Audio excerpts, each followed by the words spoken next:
সরকারি চাকুরিতে কোটা বাতিলের দাবিতে আন্দোলনে নেমেছে চাকুরি প্রার্থীরা। ময়মনসিংহে রেলপথ অবরোধ করে তারা আন্দোলন করছে। এতে আটকা পড়েছে ট্রেন। বিস্তারিত জানাতে ময়মনসিংহ থেকে যুক্ত হচ্ছেন সহকর্মী ইলিয়াস আহমেদ। ইলিয়াস, কতটি ট্রেন আটকা পড়েছে আর আন্দোলনরতরা কি বলছেন? কোটা পদ্ধতি বাতিলের দাবিতে সারা দেশের নেই বাংলাদেশ কৃষি বিশ্ববিদ্যালয়ের শিক্ষার্থীরা কিন্তু তারা রেলপথ অবরোধ করেছে। অর্থাৎ 40 মিনিট আগে থেকেই তারা এই রেলপথ অবরোধ করার কারণে আমরা দেখেছি যে একটি ট্রেন কিন্তু তারা লাল কাপড় দিয়ে কিন্তু থামিয়েছেন। অর্থাৎ এই ঢাকা ময়মনসিংহ মহাসড়কে বলাকা একটি ট্রেন, সেই ট্রেনটি কিন্তু এখনো দাঁড়িয়ে আছে। অর্থাৎ এই শিক্ষার্থীরা কিন্তু তারা বলছেন যে তাদের দাবি, অর্থাৎ তারা চাকরিতে কোটা পদ্ধতি তারা চান না, সেই দাবিতে কিন্তু 2018 সাল থেকেই তারা আন্দোলনে অনড় ছিলেন এবং সম্প্রতি সময়ে এই বিষয়টি আবার সামনে আসায় তাদের যে আন্দোলন সেটি কিন্তু তারা করছেন। অর্থাৎ আগামীকাল কিন্তু উচ্চ আদালতের একটি রায় আছে। শিক্ষার্থীরা আশঙ্কা করছেন যে সেখানে কোটা পদ্ধতি এই রায়ের মাধ্যমে আসতে পারে, সেই লক্ষ্যে কিন্তু তারা সেই আশঙ্কা থেকেই কিন্তু তারা আন্দোলনে নেমেছেন। অর্থাৎ শিক্ষার্থীরা বলছেন রায় যদি তাদের পক্ষে না আসে তাহলে আন্দোলন কিন্তু আরো বেগবান হবে, সেই বিষয়টি তারা বলছিলেন। তারা কিন্তু 40 মিনিট আগে থেকে আমরা দেখেছি বাংলাদেশ কৃষি বিশ্ববিদ্যালয় জব্বারের মোড়ে যে লেভেল ক্রসিং রয়েছে সেই লেভেল ক্রসিং এ দাঁড়িয়ে কিন্তু তারা করেছেন এবং আন্দোলন কিন্তু তারা বলছেন তাদের তাদের আন্দোলন কিন্তু বিষয়টি কিন্তু তারা বলছিলেন। এবং আমরা দেখেছি যে শিক্ষার্থীরা একেবারেই কিন্তু তারা এর আগে কিন্তু রেলপথ অবরোধের আগে দেখেছি তারা ক্যাম্পাসে বিক্ষোভ মিছিল সহ কিন্তু সমাবেশ করেছে। আমরা একটু যুক্ত হব, জানতে চাই এই যে আন্দোলন করছেন আসলে আজকে আন্দোলনটা আসলে রেলপথ অবরোধ কেন হঠাৎ করে? আমাদের যে কোটা বিরোধী আন্দোলন হচ্ছে তাই জন্যই আমরা আজকে আমাদের দাবি আদায়ের জন্য আজকে রেলপথ অবরোধ করা হয়েছে। ইনশাল্লাহ আগামীকাল যে রায় আসবে আমাদের পক্ষে ইনশাল্লাহ আসবে, আমরা এই আশা করি। আর যদি কোনোভাবে আমাদের পক্ষে না আসে রায় তখন পরবর্তীতে আরো কর্মসূচি ইনশাল্লাহ ঘোষণা করা হবে। আমরা কোনো ধরনের কোটা চাই না। যেই কোটার বিরুদ্ধেই আমাদের আন্দোলন হয়েছিল, যে কোটা বৈষম্য রোধ করার জন্যই আমরা 71 সালে আমাদের মুক্তিযুদ্ধ করেছি, বর্তমানে 2024 সালে আবার সেই কোটা ফিরে আসবে এটি আমরা কোনোভাবেই চাই না। আমি একজন নারী, আমি নিজে 10% নারী কোটার বিরুদ্ধে, যে কোনো ধরনের সম্পূর্ণ মেধার ভিত্তিতে সম্পূর্ণ নিয়োগ হবে, এটি আমাদের দাবি। আগামীকাল রায় যদি তাদের পক্ষে না আসে তাহলে শিক্ষার্থীরা বলছিলেন যে তারা কিন্তু আরো কঠোরতম আন্দোলনের দিকে ধাবিত হবেন, সেই বিষয়টি বলছিলেন। এই আন্দোলনের ফলে আমরা দেখেছি একেবারেই ট্রেনের যে যাত্রীরা আছে তারা কিন্তু অনেকটাই ভোগান্তির মধ্যে পড়েছেন এবং এই লেভেল ক্রসিং পার হয়ে আসলে যারা যাতায়াত করে থাকেন তারাও কিন্তু অনেকটাই ভোগান্তির মধ্যে পড়েছেন। আপনারা এই যে রেলপথ অবরোধ করেছেন, আমরা আরেকজন শিক্ষার্থীর সঙ্গে যুক্ত হতে চাই। রেলপথ অবরোধ করেছেন বেশ কিছুক্ষণ ধরে, আমরা দেখেছি সাধারণ যাত্রী সহ এখানকার মানুষ কিন্তু অনেকটাই ভোগান্তির মধ্যে পড়েছে। আসলে রেলপথ অবরোধ কখন তুলবে? আমরা বিক্ষুব্ধ জনতা, আপনাদের সকলকে ধন্যবাদ, আপনারা এই অবস্থায় আমাদের সামনে হাজির হয়েছেন। তো আমরা জানাতে চাই বাংলাদেশের 1%-এরও কম জনগোষ্ঠীর জন্য 56% কোটা দেওয়া হয়েছে, যেটা আমি মনে করি একটা বৈষম্য। কারণ আমাদের গোটা ছাত্র সমাজের জন্য আমরা যদি 100টা পোস্ট থাকে আমরা মাত্র 44টা পোস্টে সেখানে চাকরির জন্য সুযোগ পাবো, আর 1%-এরও কম মানুষ তারা 56টা কোটা নিয়ে বসে আছে। অর্থাৎ দেখা যায় চাকরিতে সেই 56 জন কোটার মাধ্যমে তারা নিয়োগ দিতে পারেন না। সুতরাং এটা আমি মনে করি এটা বাংলাদেশের ছাত্র সমাজের সাথে এটা একটা নাটক। এবং 2018 সালে যে পরিপত্র জারি করা হয়েছিল আমরা চাই সেই পরিপত্র বহাল থাকুক এবং আমাদের ছাত্র সমাজ আমরা এই রাস্তায় নেমে আন্দোলন করতে চাই না, আমরা আমাদের পড়ার টেবিলে থাকতে চাই। আমরা আগামী দেশ গড়ার কারিগর, আমরা দেশকে আরো সামনের দিকে এগিয়ে নিয়ে যেতে চাই। আপনাদের ধন্যবাদ।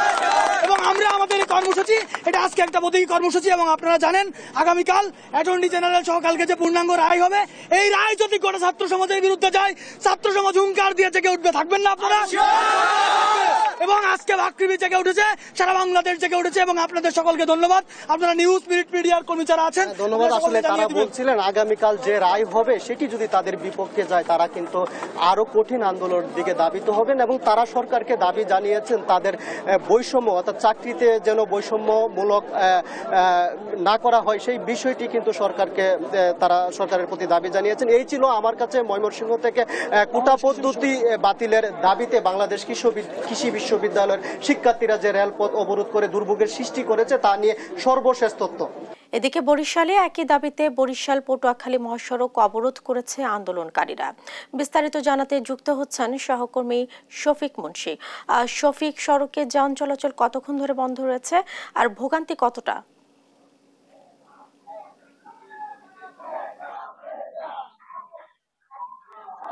জেসিকা, মুহুর্মুহু স্লোগানে কিন্তু শিক্ষার্থীরা বরিশাল পটুয়াখালী যে মহাসড়ক সেখানকার বরিশাল বিশ্ববিদ্যালয়ের সামনের জায়গাটি কিন্তু অবরোধ করে রেখেছে এবং এই অবরোধ চলছে কিন্তু বেলা 11:30 থেকে।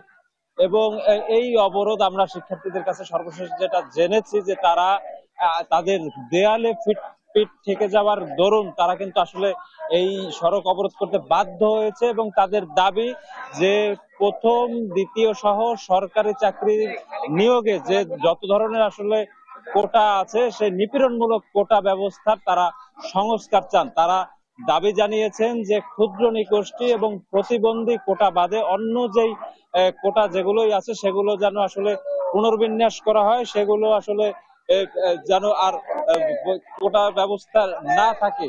এটাই কিন্তু আসলে তাদের দাবি। আমরা আসলে দেখাতে পারছি যে বরিশাল পটুয়াখালী মহাসড়কের মূল যে বরিশাল বিশ্ববিদ্যালয়ের সামনের জায়গাটা সেখানে কিন্তু কয়েক হাজার শিক্ষার্থী এক হয়েছে। তারা অনেকক্ষণ যাবত আসলে অবরোধ করে রেখেছে এবং এই অবরোধের ফলে এই সড়কের দুই পাশে কিন্তু দীর্ঘ জ্যামের সৃষ্টি হয়েছে। বাস সহ অন্যান্য যে গণপরিবহন সেগুলো কিন্তু আসলে গন্তব্যে যেতে পারছে না। আমরা এই বরিশাল বিশ্ববিদ্যালয়ের প্রক্টর ডক্টর মোহাম্মদ আব্দুল কাইয়ুমের সাথে কথা বলেছিলাম। তিনি আমাদেরকে যেটা জানিয়েছেন যে শিক্ষার্থীরা কিন্তু গত দুদিনও ঠিক এইভাবে একই রকম ভাবে এই জায়গায় আসলে তারা আন্দোলন করেছে এবং তাদের তখন অবরোধের ব্যাপ্তি ছিল 1 ঘন্টা, কিন্তু আজ তারা বেশ অনেকক্ষণ যাবৎ আসলে অবরোধ করে রেখেছে। অবরোধ কখন শেষ হবে সে ব্যাপারে তারাও কিন্তু নির্দিষ্ট করে কিছু আমাদেরকে বলতে পারেনি।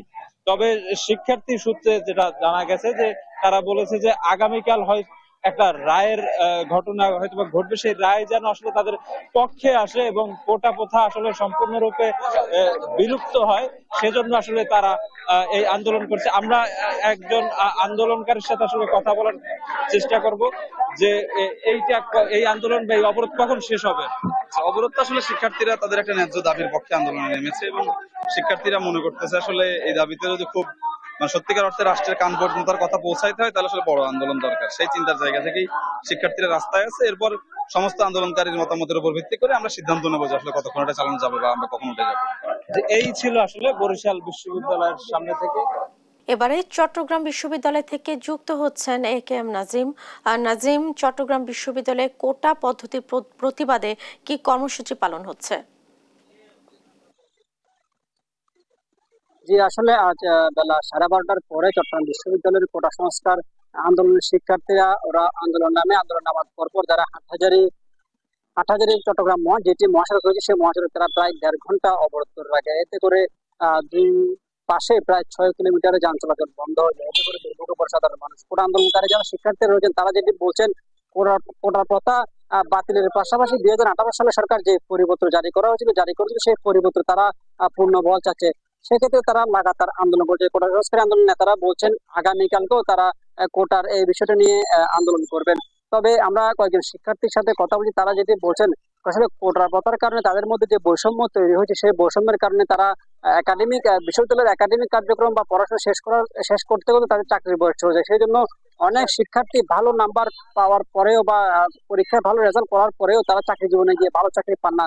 এবং কোটায় ভর্তি হন বা কোটা যারা চাকরি পায় তারা আসলে অনেক সময় কম নাম্বার পেয়ে বা মেধা তালিকায় না থাকার পরেও তারা কোটার মাধ্যমে বিভিন্ন চাকরি পেয়ে যায়। সেই কারণে কোটা আন্দোলনের যারা নেতা রয়েছেন তারা বলছেন যে আসলে কোটার যে প্রথা সেটি একটি বড় ধরনের বৈষম্য এবং এটা একটি প্রতারণামূলক, এটি বন্ধ করা বা প্রত্যাহার করা দরকার। কারণ কোটার কারণে অনেক মেধাবী শিক্ষার্থী চাকরির বৈষম্যে পড়ে চাকরি হারাচ্ছেন।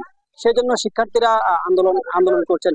পাশাপাশি আরেকটি বিষয় জানি নাকি চট্টগ্রাম বিশ্ববিদ্যালয়ে এক পাশে কোটার আন্দোলন তো শিক্ষার্থীরা আন্দোলন করছে, পাশাপাশি অন্য পাশে যারা বিশ্ববিদ্যালয়ের শিক্ষক কর্মচারী রয়েছেন তারাও তাদের পেনশন স্কিমের বিষয়ে আন্দোলন করছেন।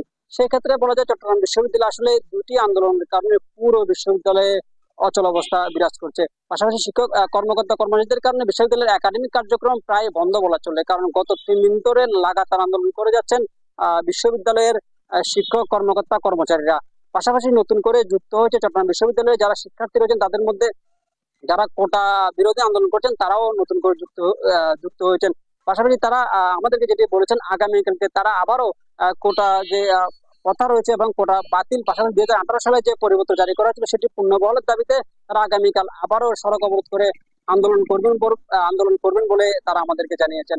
তবে এইদিকে যারা শিক্ষক এবং বিশ্ববিদ্যালয় কর্মকর্তা কর্মচারী রয়েছেন, তারা যেটি বলছেন তাদের যে পেনশন স্কিমের যে প্রথা, যেটি প্রত্যাহার করা না হলে তারাও লাগাতার আন্দোলন করে যাবেন। তাহলে বলা যায় এই লাগাতার আন্দোলনের কারণে আসলে বিশ্ববিদ্যালয়ের সাধারণ যারা শিক্ষার্থী রয়েছেন তাদের শিক্ষা কার্যক্রম যেমন ব্যাহত হচ্ছে, পাশাপাশি তাদের বিভিন্ন পরীক্ষাও বন্ধ রয়েছে। এক্ষেত্রে তারা সেকশন জট সহ নানা সমস্যায় পড়ছেন বলে সাধারণ শিক্ষার্থীরা বলছেন। এই ছিল চট্টগ্রাম বিশ্ববিদ্যালয় থেকে আমার কাছে থাকা সর্বশেষ